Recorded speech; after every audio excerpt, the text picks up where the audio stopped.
लीळा चरित्र पूर्वाध लीळा क्रमांक 324 पाटवधा केदारी गुंफे अवस्थान। गोसावी पाटोद्याला गेले। केदाराच्या देवळाच्या पूर्वेला गुंफा होती, तेथे गोसावियांचे महिनाभर अवस्थान झाले।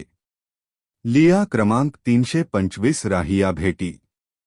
गोसावियांना दुपारचा पूजावसर झाल्यानंतर गोसावी ओसरीत सपूजित पूजेच्या वेळी घातलेल्या फुलमाळा, गंधाक्षता, टिळा यांसह बसलेले होते। गोसावियांनी नवे कपडे घातले होते। राहिया केदारेश्वराचा भक्त होता, तो देवतेच्या दर्शनाला आला होता। देवतेची पूजा केली, मग प्रदक्षिणा घालू लागला। तेथे गोसावियांना पाहिले। गोसावियांच्या शरीरावरून उपरणे खाली घसरलेले होते। राहियाने उघडी श्रीमूर्ती पाहिली आणि गोसावियांनी श्रीमूर्ती झाकून घेतली। राहिया म्हणाला, देवा, अंग उघडे राहू द्या, माझ्या या डोळ्यांचे पारणे फिटू द्या।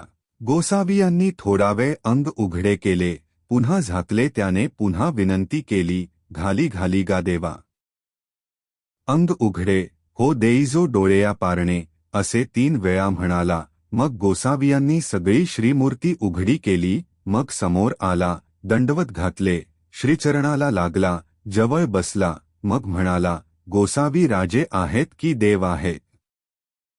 गोसावी म्हणाले, आम्ही राजे नाही, देव नाही, आम्ही भिक्षुक महात्मे आहोत। नाही जी। गोसावियांचे शरीर कमावलेले दिसते, मालिश केलेले दिसते। मी अनेक महात्मे पाहिले आहेत। वामदेव, गुणाकारदेव, देवर्कदेव पाहिले, त्यांचे शरीर थुलथुलीत, भेंडीसारखे बुळबुळीत।